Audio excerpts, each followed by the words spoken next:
ভগৱান যে আছে এই কথাটো যুক্তিৰে বুজিব নোৱাৰি। ইয়াৰ এটা নিৰ্দিষ্ট শাস্ত্ৰীয় পদ্ধতি আছে, শাস্ত্ৰীয় পদ্ধতিৰেহে ভগৱন্তক জানিব পাৰি। ঠিক তেনেদৰে যুক্তিৰ তত্ত্বৰ আধাৰত যে অসত্যকো সত্য সজোৱা হয়, সেইবাবে ভক্তি মাৰ্গত যুক্তিক উপেক্ষা কৰা হৈছে। ইয়াত সমৰ্পণত গুৰুত্ব এটা দিয়া হৈছে। ভক্তিৰ বিশেষত্ব সেইখিনিতেই যে অযোগ্য ব্যক্তিজনো ভাৱৰ আধাৰত যোগ্য কৰ্ম কৰিবলৈ অধিকাৰী হয়।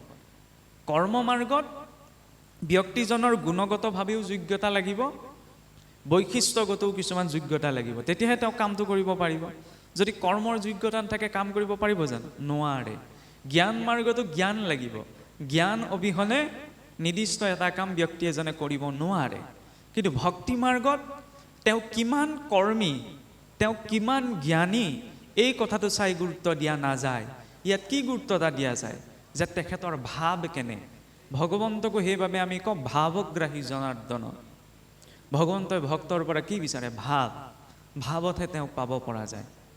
যেতিয়া সমাজত কোনো এজন ব্যক্তিক যিকোনো এটা কৰ্ম কৰিবলৈ সমাজে আজ্ঞা দিয়ে, তেতিয়া তেওঁ কিমান কৰ্মী, তেতিয়া তেওঁ কিমান জ্ঞানী, সকলো ক্ষেত্ৰতে সেইটো দৃষ্টি নিদিয়ে। তেওঁ লক্ষ্য কৰা যায় যে তেওঁ ভাৱ আছে নে নাই। য'ত ভাৱ আছে তাত সকলো সমৰ্পিত হয়, আৰু যদি ভাৱ নাই তেতিয়াহ'লে ভক্তিও ব্যৰ্থ হয়। কাৰণ ভক্তিটো ৰাৱণেও কৰিছিল, হয়নে? ৰাৱণো এজন শ্ৰেষ্ঠ ভক্ত আছিল, মহাদেৱৰ প্ৰপন্ন ভক্ত, হয়নে? ভক্তি ৰাৱণেও কৰিছিল। গতিকে কেৱল ভক্তি কৰিলেই নহ'ব, সেই ভক্তিত ভাৱটো লাগিব। মই কিমান শাস্ত্ৰত পণ্ডিত, মই কিমান শাস্ত্ৰত নিখুঁত, এইটো জৰুৰী নহয়। জৰুৰী হয় তেওঁৰ প্ৰতি ভাৱ কেনেধৰণৰ আছে। আৰু সেই ভাৱৰ আধাৰতেই পুৰাণসমূহৰ বৈশিষ্ট্য নিৰ্ণয় কৰা হৈছিল, আৰু সেই বৈশিষ্ট্যসমূহক আমাৰ শাস্ত্ৰীয় মাৰ্গত লক্ষণ বুলি কোৱা হয়। এতিয়া সেই 18খন পুৰাণ লিখিবলৈ বা প্ৰস্তুত কৰিবলৈ যাওঁতে পণ্ডিতসকলে যিদৰে প্ৰকৃতিক ত্ৰিগুণাত্মিকা বুলি কৈছে, যে প্ৰকৃতিৰ সমস্ত বিষয়, সমস্ত বস্তু তিনিটা গুণত আমি ভাগ কৰিব পাৰোঁ, হয়নে? অণু পৰমাণুৰ পৰা আৰম্ভ কৰি বাক্য বচন সাজ পোছাকলৈকে সমাজ তত্ত্বটো কিমানবিলাক ভাগ আছে। বিজ্ঞানতো অণু পৰমাণু প্ৰজিটন ইলেক্ট্ৰনলৈকে ঢেৰ ভাগ আছে, হয়নে? মানুহৰ বৈশিষ্ট্য, চাৰিত্ৰিক বৈশিষ্ট্য, গুণগত বৈশিষ্ট্যৰ ওপৰত বহুতবিলাক ভাগ আছে। কিন্তু শাস্ত্ৰীয় মাৰ্গৰ মহানতা চাওক, সকলো বিষয়ক মাত্ৰ তিনিটা গুণৰ মাজত ভাগ কৰিব পৰা দেখুৱাই দিলে, যে সাত্বিক, ৰাজসিক, তামসিক। সেয়া লাগিলে খোৱা বস্তুটোৱেই হওক, সেয়া লাগিলে পৰিধান কৰা বস্ত্ৰই হওক, মানুহেই হওক, আনকি দেৱী দেৱতাও নহওক কিয়, এই তিনিওটা গুণত ভাগ কৰিব পাৰি। সেইবাবে শাস্ত্ৰসমূহৰো, গ্ৰন্থসমূহৰ এই তিনিগুণ ভিত্তিক বোলে ভাগ আছে। 18 পুৰাণৰ ভিতৰত কিছু পুৰাণ সাত্বিক গুণ প্ৰধান, কিছু পুৰাণ ৰজোগুণীয়া উপাসনা প্ৰধান, আৰু কিছু পুৰাণ তমোগুণীয়া উপাসনা প্ৰধান। সেইবাবে পুৰাণবিলাকৰ মাজত কথাৰ অমিল আছে। কিন্তু পুৰাণত যি বৈশিষ্ট্য থাকিব লাগে, তাৰ থাকিবলগীয়া 10টি লক্ষণ বোলে একমাত্ৰ শ্ৰীমদ ভাগৱতৰ জৰিয়তে ব্যক্ত হ'ল। সেইবাবে পণ্ডিতসকলে, গুৰুসকলে শ্ৰীমদ ভাগৱতক সূৰ্য পুৰাণ বুলি গ্ৰহণ কৰে। আৰু কোৱাও যায় যে সৰ্ববেদান্ত সাৰহি শ্ৰী ভাগৱতমিষ্যতে। গাখীৰকণ কেতিয়া পাম? যেতিয়া গাইজনী থাকিব। গাইজনী নথকাকৈ যদি গাখীৰকণ কিনিবলৈ যাওঁ, তেতিয়া কি ঠিক কোনোবাই পানী মিহলাই গাখীৰ খুৱাইছে, নহয়নে? ইনডাইৰেক্টলি কথা দুটামান প্ৰকাশ পাব, আপোনালোকে নিজৰ মতি অনুসাৰে তাক বুজি ল'ব। আৰু গতিকে এই শ্ৰীমদ ভাগৱতৰ সাৰ গ্ৰহণ কৰিবলৈ যাওঁতে গাইজনী লগত লাগে, হয়নে? গাইজনী নোহোৱাকৈ গাখীৰকণৰ শুদ্ধতাটো আমি আশা কৰিব নোৱাৰোঁ। গুৰিটোক যিদৰে পানী দিলে ডাল পাত সকলোৱে পায়, ঠিক তেনেদৰে সমস্ত শাস্ত্ৰৰ মূল সেই বেদৰ মূল আধাৰ ৰূপত গ্ৰহণ কৰাটো প্ৰয়োজনীয়। আৰু বেদ বুলি ক'লে আচলতে কিছু কথা ক'বলৈ অকণমান অসুবিধা হয়, যে বামুণীয়া কাজ কৰ্মকে সৰহ সংখ্যক আমাৰ লোকে বেদৰ কৰ্ম বুলি ভাবি থাকে, নহয়নে? বেদ বুলি ক'লে সেই অৰ্থটোকে সাধাৰণতে বুজা যায় যে বামুণীয়া কাজ কৰ্ম। কিন্তু কেৱল বামুণীয়া কাজ কৰ্মই নহয়, বেদৰ প্ৰতিটো কৰ্মৰ একোটা বহুত গভীৰ দৰ্শন আছে, নহয়নে? সেই দৰ্শনটোক জনাটো কিয় প্ৰয়োজন? কৰে নকৰে নিশ্চৰ ৰুচি অভিৰুচিৰ কথা, তাত মই মত দিবলৈ নাযাওঁ, সেই সম্পৰ্কত মোৰ কোৱাৰো অধিকাৰ নাই। কাৰণ আপুনি সেইটোৱেই কৰিব যিটো আপোনাৰ চেতনাই ঢুকি পাইছে, নহয়নে? মই সেইটোৱেই কৰিম যিটো মোৰ চেতনাই ঢুকি পাইছে। গতিকে তাত ক'বলগীয়া নাই, কিন্তু বিষয়বিলাক এইবাবেই জানিব লাগে, নকৰিলেও অন্তত যাতে বিষয়খিনিৰ প্ৰতি অশ্ৰদ্ধাটো নাথাকে, হয়নে? শ্ৰদ্ধাটো বহুত ডাঙৰ কথা। আমি যেনেকৈ খ্ৰীষ্টান ধৰ্মৰ নীতি নিয়ম আমি পালন নকৰোঁ, ইছলাম ধৰ্মৰো নীতি নিয়ম পালন নকৰোঁ, কিন্তু তাৰ অৰ্থ এইটো নহয় যে আমি খ্ৰীষ্ট ধৰ্মীসকলক ইছলাম ধৰ্মীসকলক অপমান কৰোঁ, নহয় জানো? সন্মান কৰোঁ ন মানুহৰ ৰূপত, সেই দৰ্শনটো লাগে যে নামানিব পাৰোঁ কিন্তু আমি অসন্মানো নকৰোঁ। ধৰ্মৰ প্ৰাথমিক প্ৰয়োজনীয়তা সেইখিনিতে। ধৰ্মই কি শিকায়? আজিকালি এটা ধৰি লওক নতুনকৈ ট্ৰেণ্ড এটা ওলাইছে, আমি ধৰ্ম নেমানো, আমুক নেমানো, তামুক নেমানো, এনেকুৱা ধৰণৰ। কিয় কোৱাজনকো আমি দোষী সাব্যস্ত কৰিব নোৱাৰোঁ। কিয় কৈছে?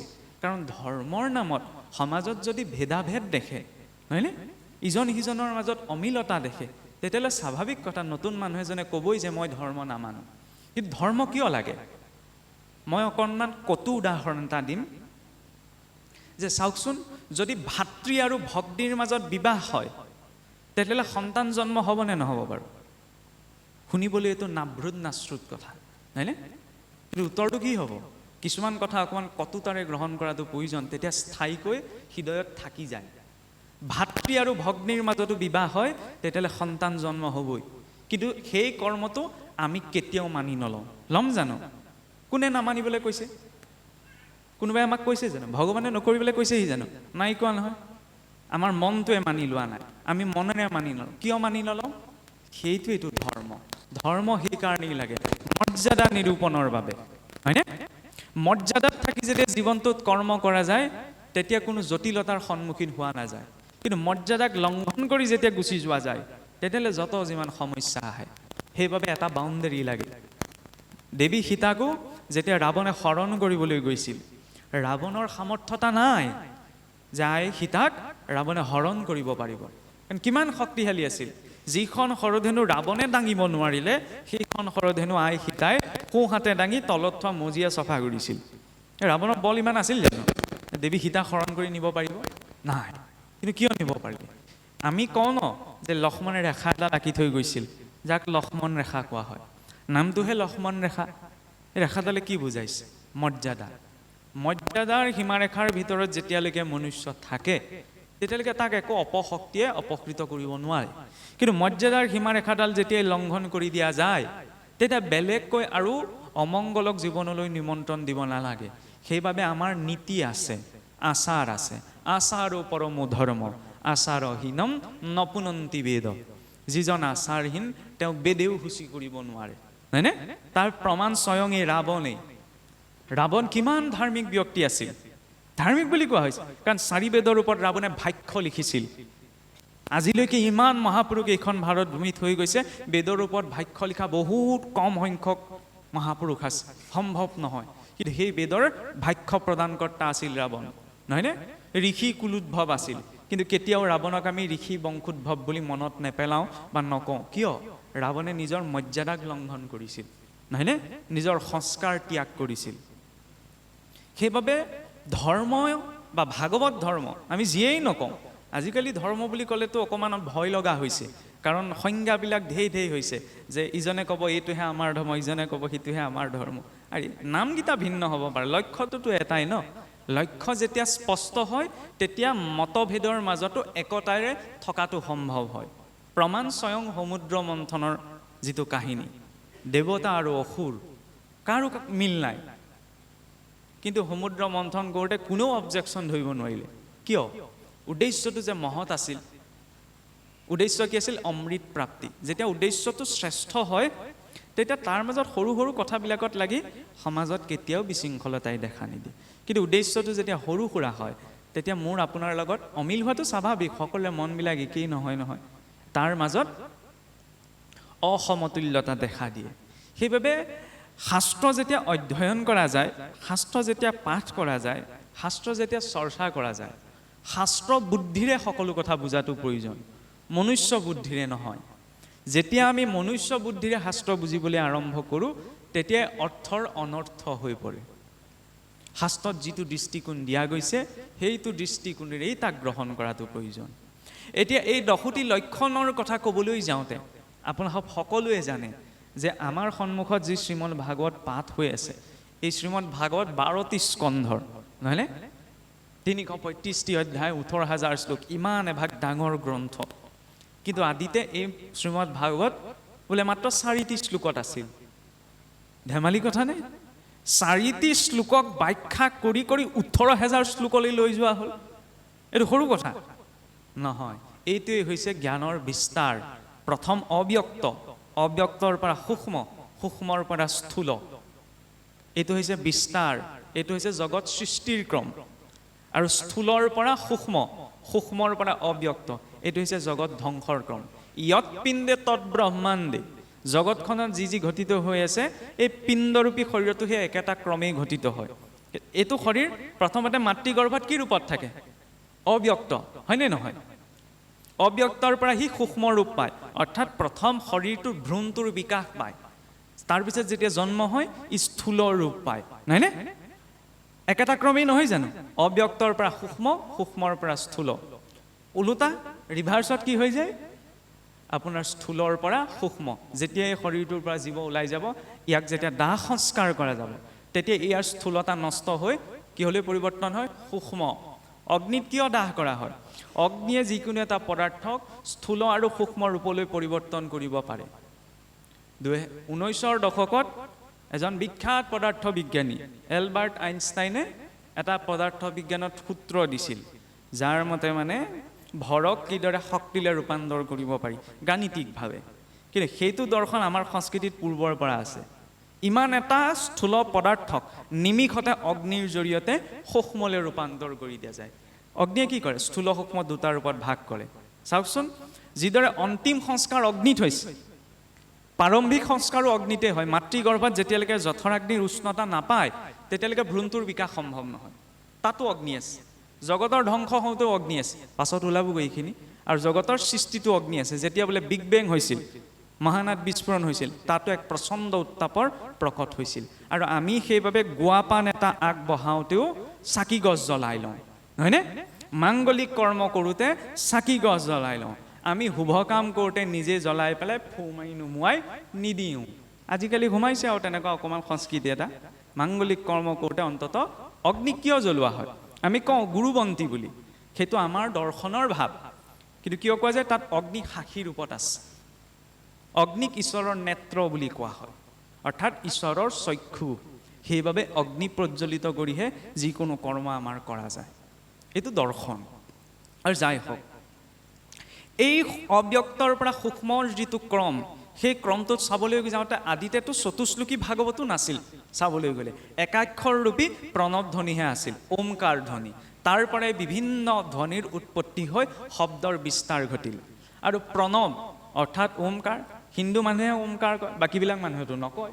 তেতিয়াহ'লে আমাৰ মানুহে ওমকাৰটো আদি, বাকীবিলাকৰ মতেতো নহয়। কিন্তু চাওক, ওমকাৰটো, প্ৰণৱ ধ্বনিটো, এইটো কেৱল হিন্দু বা সনাতন মানুহে উচ্চাৰণ কৰা শব্দ নহয়। কথা ক'ব নোৱাৰা মানুহ এজনলৈ লক্ষ্য কৰিবচোন, তেওঁ মাত্ৰ 3টা ধ্বনিয়ে উচ্চাৰণ কৰিব পাৰে, অ, উ আৰু নহয়নে? এই অ, উ আৰু এই 3টা ধ্বনি হৈছে সকলো শব্দৰ মূল আধাৰ। এই 3টা ধ্বনিৰ আধাৰতে আমাৰ জিভাখনে সঞ্চালন কৰি বিভিন্ন শব্দ উচ্চাৰণ কৰে, হয়নে? সৃষ্টিৰবাদী সেই ধ্বনিকে দেখুওৱা হৈছে। তাৰ আধাৰতে বিভিন্ন শব্দৰ উৎপত্তি, আৰু তাৰ আধাৰতে ৰূপ। য'ত শব্দ আছে তাত এটা ৰূপো থাকে, হয়নে? কৃষ্ণ বুলি কোৱাৰ লগে লগে সেইবাবে কৃষ্ণৰ এটা ৰূপ আছে। ৰাম বুলি কোৱাৰ লগে লগে ৰাম এটা ৰূপ আছে। যি নামত ৰূপ নাই সেই নাম নাম নহয়, হয়নে? মহাপুৰুষেও সেইবাবে লিখিছে, বোলে মুখে বোলা ৰাম, হৃদয়ে ধৰা ৰূপ, এতেকে মুকুতি পাই বা কহিলো স্বৰূপ।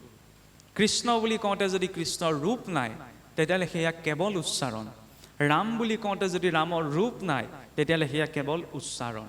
হৰি বুলি কওঁতে যদি হৰিৰ ৰূপ নাই তেতিয়াহ'লে সেয়াও কেৱল উচ্চাৰণ। কাৰণ কেৱল যদি উচ্চাৰণ কৰা যায়, মনেৰে চিন্তা কৰা নাযায়, মনেৰে চিন্তন কৰা নাযায়, সি কেতিয়াও সাৰ্থক হ'ব নোৱাৰে। এতিয়া এই 10 লক্ষণৰ কথা ক'বলৈ যাওঁতে শ্ৰীমদ ভাগৱত আদিতে যেতিয়া, আপোনালোক সকলোৱে জানে নিশ্চয়কৈ, প্ৰভু ঈশ্বৰে কালি সেই কথা উল্লেখ কৰি গৈছে, শ্ৰীনাৰায়ণে যেতিয়া ব্ৰহ্মাদেৱক পোনপ্ৰথম ভাগৱত দিছিল, তাৰ আধাৰতে আচলতে সোমাই আছে আমাৰ মনুষ্য জীৱনৰ প্ৰতি প্ৰথমটো উপদেশ নাৰায়ণৰ দ্বাৰা, নহয়নে? আমি সেইটো সংস্কৃতিৰ লোক, যিটো সংস্কৃতিয়ে স্বয়ং ঈশ্বৰৰ পৰা উপদেশ লৈছে। কিন্তু পৰিতাপৰ কথা, আমি সেইবিলাক মনত বান্ধি থাকোঁতে কোনোবাখিনিত অকণমান গৰ্বিতও হৈ যাওঁ, আৰু সেই গৰ্বভাৱটো থকাৰ বাবে আমি যিটো পৰ্যায়ত বিকাশ লাভ কৰিব লাগিছিল আধ্যাত্মিক ক্ষেত্ৰখনত আমি পৰা নাই। আৰু যাই হওক, পৰা নাই যদি আমি কিয় কৰি আছোঁ? আমি ধৰি লওক ইমান ভাগৱত চৰ্চা কৰিছোঁ, ধৰ্ম চৰ্চা কৰিছোঁ, কিছুসকলে আমাৰ মুখৰ পৰাই কেতিয়াবা ওলাই যায়, যিদৰে পৰিৱৰ্তন হ'ব লাগিছিল সেইদৰে হোৱা নাই। আৰে আজিৰ পৰা 100 বছৰ আগতে মানুহে ভাগৱত কি চিনি নাপায়, এতিয়া মানুহে ভাগৱত কি জানে, নহয়নে? ব্যাখ্যা দূৰলৈ থৈছোঁ, অকণমান মই আঁতৰাই থৈছোঁ, কিন্তু আজিৰ এইখন অসমত এনেকুৱা এজন ব্যক্তি নাই যিজন ব্যক্তিয়ে অন্তত শ্ৰীমদ ভাগৱতৰ ক'ত কি আছে এইখিনি মনত নাথাকিব পাৰে, কিন্তু শ্ৰীমদ ভাগৱতত কি আছে অন্তত নিজৰ মনৰ ভিতৰতে ধাৰণা এটা আছে, নহয়নে? পুৱা গধূলা ঈশ্বৰ সেৱা কৰে, আৰু যিমান যি হ'লেও উদ্দেশ্য লাগিলে যিয়েই নহওক, নহয়নে? অন্তত নামঘৰলৈ অহা হৈছে, নামঘৰলৈ আহে, ঈশ্বৰমুখী হৈছে, ইয়াতকৈ আৰু কি পৰিৱৰ্তন আশা কৰিব লাগিছে? ভক্তজনৰ এইটো প্ৰকৃতি বা ঈশ্বৰে যি ৰূপত দিয়ে তাতেই তুষ্ট হোৱা। আমি সমাজ সাংঘাতিক ৰূপত পৰিৱৰ্তন কৰিব নোৱাৰোঁ, নহয়নে? কাৰণ সমাজৰ চিন্তাধাৰা ব্যক্তিৰ ওপৰত নিৰ্ভৰশীল নহয়। আমি নিজক পৰিৱৰ্তন কৰিব পাৰোঁ, নিজৰ পৰিৱৰ্তনে চাৰিওকাষটো পৰিৱৰ্তন। ফুলপাহিত যেতিয়া গোন্ধ আহে, ফুলপাহিত তেতিয়া মৌ মাখিক নিমন্ত্ৰণ দিব নালাগে, হয় জানো? যদি গোন্ধ আছে তেতিয়াহ'লে মৌ মাখি 1000 মাইল দূৰৰ পৰা হ'লেও উৰি আহিব। আমি নিজক ঠিক কৰিব পাৰোঁ। নিজে যদি ঠিকে থকা যায়, ভালখিনি নিজৰ প্ৰতি আকৰ্ষণ হ'বই, বেয়াখিনি নিজৰ পৰা আঁতৰি যাবই। আৰু যদি মই নিজকে বেয়া কৰি লওঁ, তেতিয়াহ'লে ভালৰ মাজত থাকিও বেয়াখিনিহে মোৰ প্ৰতি আকৰ্ষিত হ'ব, বেয়াখিনিহে মোৰ জীৱনলৈ আহিব, নহয়নে? ভাগৱতৰ যাত্ৰাটো হৈছে সেইবাবে অন্তৰকেন্দ্ৰিক যাত্ৰা। পোনপ্ৰথমতে ব্ৰহ্মাদেৱে বাহ্যিকভাৱে ধৰ্মক বা আধ্যাত্মিকতাক লৈছিল। ব্ৰহ্মাদেৱ সৃষ্টিৰ প্ৰথম জীৱ, নহয়নে? আৰু সেই সৃষ্টিত সেইবাবে আমি বান্দৰৰ পৰা বিকাশ হোৱা নাই, আমাক ভুলকৈ পঢ়ুৱালে যে বান্দৰৰ পৰা ক্ৰমবিকাশ হৈ মানুহৰ জন্ম হ'ল, ডাৰউইনৰ থিয়ৰী আছিল। আজি বিজ্ঞানে সেইটো ভুল বুলি প্ৰমাণ কৰিলে, নহয়নে? আমি সেইবাবে আমাৰ মনুষ্য কিয় কোৱা হয়? মনুৎপন্নাদিতি মনুষ্য, মানুহ ক'ৰ পৰা আহিলে? পূৰ্বতে সেই প্ৰজাপতিৰ সংকল্পত মনুষ্যৰ জন্ম। সকলো কথা যুক্তিৰে বুজিব নোৱাৰি। হিমালয়ত যদি পৰুৱা এটাক থাকিবলৈ দিয়া হয়, পৰুৱা এটা ৰাখি দিয়া হয়, তেতিয়া সেই পৰুৱাটোৰ দৃষ্টিত গোটেই হিমালয়খনৰ বিস্তাৰতাটো পৰুৱাতে বুজিব নোৱাৰে। গোটেই সৃষ্টিখনৰ তুলনাত আমাৰ স্থিতিটোও তেনেকুৱা, ইমান এখন বিৰাট সৃষ্টি, নহয়নে? ইমান হাজাৰ হাজাৰ সৌৰ জগত আছে, তাৰকা ৰাজ্য আছে, হাজাৰ হাজাৰ তাৰকা ৰাজ্যৰ ভিতৰত হাজাৰ হাজাৰ সৌৰ জগত আছে, আৰু হাজাৰ হাজাৰ সৌৰ জগতৰ ভিতৰত বহুত গ্ৰহ আছে। আমাৰ নিজৰ সৌৰ জগতখনৰহে 8টা গ্ৰহ, তাকে চাবলৈ গ'লে যেনিবা 9টি। অন্য সৌৰ জগতটো তাতোতকৈও বেছি গ্ৰহ আছে, কিন্তু ইমানবিলাক গ্ৰহৰ ভিতৰত মাত্ৰ এটা গ্ৰহৰ, নহয়নে? 200খন দেশৰ, এখন ৰাজ্যৰ এটা প্ৰান্তৰ, এটা চুকৰ, এখন গাঁৱত আপুনি মই বহি আছোঁ। কিমান সূক্ষ্ম! গতিকে ইমান সূক্ষ্মতাত বহি থকা এই জীৱটোৱে ইমান বিৰাট সৃষ্টিখনৰ বিশালতাটো বুজিব পাৰিবনে? নোৱাৰে। কিন্তু আমি ভ্ৰম কৰোঁ যে আমি বুজিব পাৰিম, জানিব পাৰিম। সেইখিনিতেই অকণমান অহংকাৰটো, অহং যে ধন টকা পইচা এইবিলাকত উপজে এইটো জৰুৰী নহয়, বিদ্যা প্ৰবৃত্তিটো অহং উপজে, হয়নে? মই মাজতে অকণমান অপ্ৰাসংগিক যদিও কাহিনী এটা কৈছোঁ। নাথসকলৰ 2জন প্ৰধান গুৰু আছিল, গুৰু গোৰক্ষনাথ আৰু মৎস্যেন্দ্ৰনাথ। এদিন কি হৈছিল, সেই মৎস্যেন্দ্ৰনাথ আৰু গোৰক্ষনাথ ৰাস্তাইদি গৈ আছিলে। গৈ থাকোঁতে গুৰু মৎস্যেন্দ্ৰনাথে কি কৰিলে, বাটতে কি পালে, ভঙা গছৰ ডাল এডাল লৈ পেলাই এই গুৰু গোৰক্ষনাথৰ মূৰতে 2 কোব লগাই দিলে। তাৰপৰা 2 কোব লগোৱাৰ পাছতো গোৰক্ষনাথে একো নক'লে, গৈ আছে আৰু গুৰুৰ লগত। তাৰপৰা তাকে দেখি পেলাই বৰ সহনশীলতা দেখুৱাইছে বুলি আকৌ 2 কোব লগাই দিলে। তাৰপৰা 2 কোব লগোৱাৰ পাছত যেতিয়া গুৰু অকণমান অস্বস্তি হ'ল, বুলিব মই ইয়াক লাঠিডাল লৈ বিনা কাৰণত মই মৰিয়াইছোঁ, ই কিয় একো প্ৰত্যুত্তৰ দিয়া নাই। তাৰপৰা গুৰুৰ চৰণত ধৰি ক'লে যে গুৰুজন, আপোনাৰ কৃপাত আপুনি যিটো পৰীক্ষা কৰিবলৈ মোক মাৰিছে সেইটো কেতিয়াবাই মোৰ পৰা গুচি গ'ল। অৰ্থাৎ আপোনাৰ কৃপাত, এইটো কোৱা নাই যে মই নিজে সাধনা কৰি ভক্তি কৰি সামৰ্থ্যৱান হ'ল, গুৰু কৃপাত আপুনি যাক পৰীক্ষা কৰিছে সেইটো কেতিয়াবাই গুচি গ'ল। কাক পৰীক্ষা কৰিছে? অহংকাৰক, নহয়নে? মই সহনশীল বুলি। তেতিয়া সেই বুলি কোৱাৰ লগে লগে আকৌ 2 কোব লগাই দিয়ে। কথাটোত অকণ পাক আছে, অকণ ভাবি চাব আৰু নহয়নে তাৰপিছতে আৰু 2 কোব মৰাৰ পাছত এতিয়া ক'লে বোলে মূৰ্খ বোলে এতিয়া এইটোতো ভিতৰত আছে যে মোৰ ভিতৰৰ পৰা যে অহংকাৰ গুচি গ'ল সেইটোতো এক প্ৰকাৰ অহংকাৰ নহয় জানো অহংকাৰটো কিমান উচ্চ পৰ্যায়লৈকে থাকেগে চাওকচোন যে মোৰ অহংকাৰ নাই মোৰ অভিমান নাই এইটো এক প্ৰকাৰ অহংকাৰ যেনেকৈ আমি কওঁ বোলে যি দিছে ঈশ্বৰে দিছে আমিনো কোন আৰু এইখিনি সকলো ঈশ্বৰে কৰাইছে আমি অকণমান ক্ৰিটিকেলি অহংকাৰটো প্ৰকাশ কৰোঁ কোনে কৈছে এই অধমেই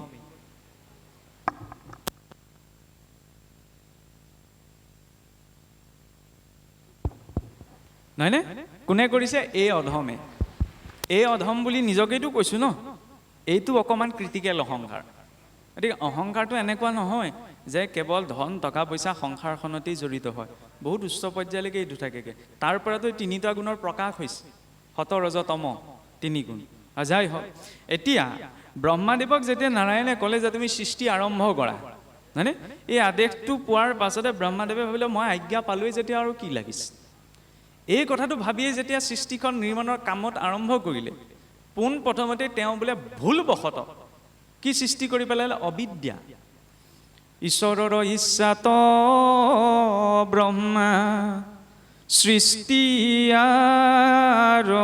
আৰম্ভিলা পঞ্চপৰ্বা অবিদ্যাক হৰিষে সজিলা নাৰায়ণৰ আজ্ঞা লৈ ব্ৰহ্মাদেৱে কি কৰিলে সৃষ্টি আৰম্ভ কৰি পঞ্চপৰ্বা অবিদ্যা তম মোহ মহামোহ তামিশ্ৰ আৰু অন্ধ তামিশ্ৰ অবিদ্যা বুলি কওঁতে সাধাৰণ মানুহ এজনেও জানে যে বেয়া কিবা এটা সৃষ্টি হৈছে অবিদ্যা হয়নে তেতিয়া ব্ৰহ্মাদেৱ অলপ চিন্তিত হৈছে যে নাৰায়ণে মোক সৃষ্টি কৰিবলৈ ক'লে প্ৰথমে মই অবিদ্যা প্ৰকট কৰি পেলালোঁ তেতিয়া তেওঁ বিমূৰত পৰিছে তেতিয়া তেওঁ পৰিস্থিতিটোৰ সন্মুখীন হৈছে যে মই সৃষ্টি কৰিবলৈ সামৰ্থ্যৱান নহওঁ মানুহক যেতিয়া শক্তি দিয়া যায় মানুহক যেতিয়া ক্ষমতা দিয়া যায় নহয়নে সেইখিনি সময়ত লাগে যে মই পাৰিম মই কৰিম এই চিন্তা নাই কিন্তু যেতিয়া পৰিস্থিতিটোৰ সন্মুখীন হোৱা যায় তেতিয়া বাস্তৱিকতাটো সন্মুখলৈ আহে যে মই যিদৰে ভাবিছিলোঁ তেনেদৰে সকলো নহয় সৃষ্টিৰ আদিতে সেইটো দেখুৱাইছে ব্ৰহ্মাদেৱে নিজেই ভাবিলে ক'লে যেতিয়া চিন্তা নাই এতিয়া মই আৰম্ভ কৰি দিওঁ কি কৰিলে অবিদ্যা প্ৰকট কৰিলে তাত কি দেখুৱাইছে আজ্ঞা লৈছে নহয়নে আমাৰ জীৱনতো কিবা এটা কাম কৰিবলৈ আজ্ঞা থাকিব পাৰে শক্তি থাকিব পাৰে সামৰ্থ্যতাও থাকিব পাৰে গুণো থাকিব পাৰে মৰ্যাদাও থাকিব পাৰে কিন্তু এই সকলোবিলাক থকাৰ পাছত যদি মাৰ্গদৰ্শনটো নাথাকে তেতিয়াহ'লে লাভ নাই ব্ৰহ্মাদেৱৰ আজ্ঞাও আছিল কিন্তু আজ্ঞাই মানে মাৰ্গদৰ্শন নহয় নহয়নে আজ্ঞা মানে কামটো কৰিবলৈ অনুমতি কিন্তু কামটো কিদৰে কৰিব সেইটো হৈছে মাৰ্গদৰ্শন গতিকে মানুহৰ জীৱনতো আমি শক্তি মান মৰ্যাদা সামৰ্থ্যতা এইবিলাক গোটাই ল'ব পাৰোঁ কিন্তু যেতিয়ালৈকে জীৱনত এটা সঠিক মাৰ্গদৰ্শন লোৱা নাযায় তেতিয়াহ'লে যোগ্য ব্যক্তিজনেও অযোগ্য কৰ্ম এটা কৰিব ব্ৰহ্মাদেৱটো কোনো ফালৰ পৰা অযোগ্য নহয় কিন্তু প্ৰথমতে অবিদ্যা কিয় প্ৰকট কৰি পেলাই কাৰণ মাৰ্গদৰ্শনটো তেওঁ লোৱাই নাই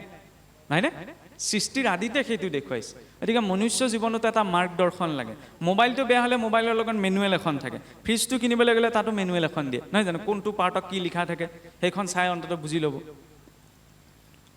আমাৰ মনুষ্য জীৱনতো এখন মেনুৱেল লাগিব ন দৰৱটো খাওঁতেও এখন প্ৰেছক্ৰিপশ্যনৰ আপোনাৰ বিধিমতে আপুনি মই খাওঁ গতিকে জন্মৰ পৰা মৃত্যুলৈকে ইমান এটা দীঘলীয়া জীৱন যাপন কৰিছোঁ বিনা মাৰ্গদৰ্শনত যাপন কৰিলেই হ'বনে এই বোলে কোনে এইবিলাক কথা চিন্তা কৰি থাকে এবাৰহে মানুহ হৈছোঁ খাব লাগে আৰু জীয়াই থাকিব লাগে খাব লাগে জীয়াই থাকিব লাগে কিন্তু কি খাব লাগে তাৰ প্ৰতিটো সতৰ্কতা লাগিব কি কৰিব লাগে নহয়নে বোলে ভোগ কৰিবলৈহে জীৱনটো পাইছোঁ হয় ভোগৰ বাবে শৰীৰটো পোৱা গৈছে কিন্তু ভোগ বুলি কেৱল কিবা সোপা খাই হাই হুলস্থুল কৰি ইত্যাদিয়ে ভোগ নহয় নহয় ভাল বস্তুটো ভোগ কৰিব পৰা যায় যায় নে নাযায় ভাল কথা শুনি ভাল কথা পাতি ভাল কাম কৰি ভাল চিন্তা কৰি এইখিনিতো ভাল ভোগ নহয়নে কিন্তু সেইখিনিত কোনোবাখিনিত চাবচোন বৰকৈ গুৰুত্ব এটা নাথাকে কেতিয়াবা দেখা যায় কৈছোঁ আৰু আপোনাৰ ভাৱে দুখ নধৰিব বুজিছেনে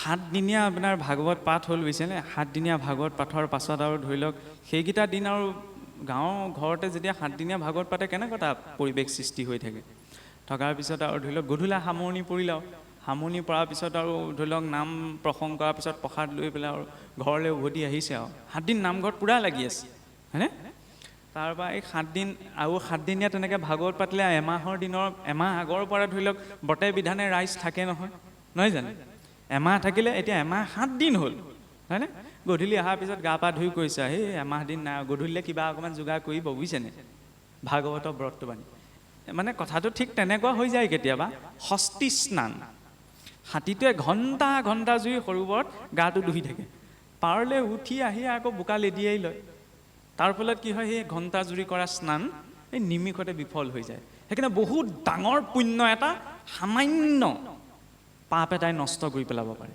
নহয়নে আৰু বহুত ডাঙৰ পাপ এটা সামান্য পুণ্যই আঁতৰাই দিব পাৰে সেই মাৰ্গদৰ্শনটো লাগে সেই মাৰ্গদৰ্শনটোৰ বাবে শাস্ত্ৰ লাগে নহয়নে আমাৰ সমাজত কিছুসকলে এইটো অকণমান ভুল ধাৰণা কৰে যে আমাৰ শাস্ত্ৰসমূহ কেৱল সকামে নিকামেহে পঢ়া হয় সকামটো কিয় পতা যায় মনুষ্য কিবা এটা বিপদত পৰিলেহে কিবা এটা সকাম পাতে নহয় জানো সেইবাবে উদ্দেশ্য সকাম এটা কথা ঠিক যে সকামৰ বাবে গীতা ভাগৱত দিয়া হোৱা নাই কিন্তু আমি গীতা ভাগৱতৰ আশ্ৰয়লৈ নগৈ যাম ক'লৈ সকামত কি পঢ়িম হয়নে সেইটো ধাৰণা বেলেগ তাত এটা আনুষ্ঠানিকতা আছে কিন্তু সেই গীতা ভাগৱতে জীৱন দৰ্শনটো আমাক শিকায় তাৰ পৰা আমাৰ কি ল'ব লগা আছে আগতেতো আমাৰ এতিয়াও আছে কিছু গাঁও অঞ্চলত এনেকুৱা কিছুসকল ককা আইতা আছে তেওঁলোকৰ সন্মুখত যদি কীৰ্তন আৰু ঘোষাভাগ মেলি দিয়া যায় তেওঁলোকে সন্মুখত লৈ পঢ়িব নোৱাৰে কিন্তু সেই সমস্ত কীৰ্তন আৰু নাম ঘোষাভাগ তেওঁৰ কণ্ঠস্থ আছে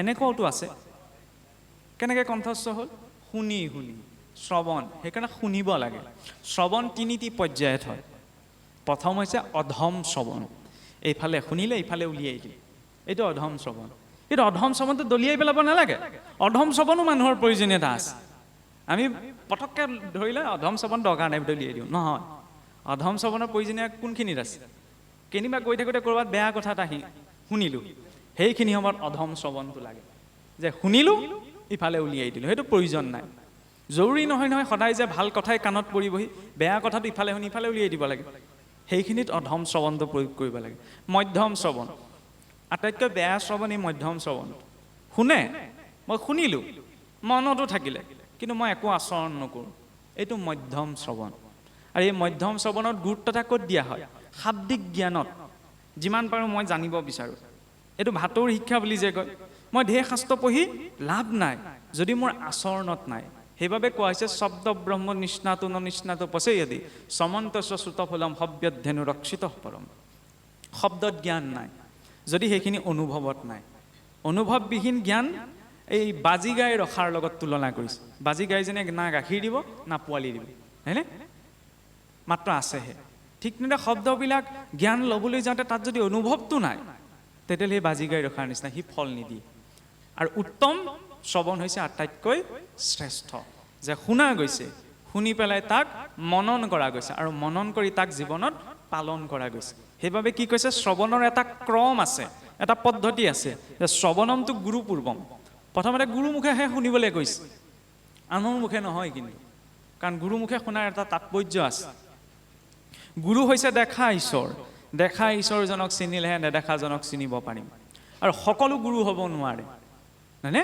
এইটো কথা বেলেগ কোনোবা এজন ব্যক্তি বিশেষৰ প্ৰতি গুৰু যেন সন্মান আছে সেইটো তেওঁৰ ব্যক্তিগত বিষয় তেওঁ কাৰোবাৰ পৰা কিবা এটা শিকিছে সেই শিকাৰ বাবে তেওঁক গুৰু বুলি মান্যতা দিছে সেইটো তাত ক'বলগীয়া নাই কিন্তু শাস্ত্ৰীয় মাৰ্গত সকলো গুৰু হ'ব নোৱাৰে যাৰ এটা শাস্ত্ৰ অনুৱৰ্তী গুৰু পৰম্পৰা আছে আৰু যি শাস্ত্ৰ অনুৱৰ্তী জীৱন যাপন কৰিছে তেওঁহে গুৰু হ'ব পাৰে ভাগৱতটো তপককৈ আকাশৰ পৰা আমাৰ মাজত পৰা নাই নহয় এটি পৰম্পৰাত আহিছে ন বিনা পৰম্পৰাত ভাগৱতটো অহা নাই ভাগৱত এটি পৰম্পৰা যদি সেই পৰম্পৰাত শিক্ষিত দীক্ষিত হোৱাটোহে শিষ্যজনৰ প্ৰতি নহ'লে আজিকালি সকলো গুৰু হৈ বহি আছে ক'বলৈ বেয়া লাগে এটা সময় আছিল যেতিয়া লক্ষ্মণো আপোনাৰ এই মেঘদূতৰ নাগপাশত মানে তেওঁৰ মৃত্যু হোৱাৰ দৰে অৱস্থা প্ৰকট হৈছিল ভগৱান ৰামচন্দ্ৰই ক'ব পাৰিলেহেঁতেন হয়নে মই জগতৰ ঈশ্বৰ আকৌ লোকৰ ৰাজ্যৰ পৰা সেই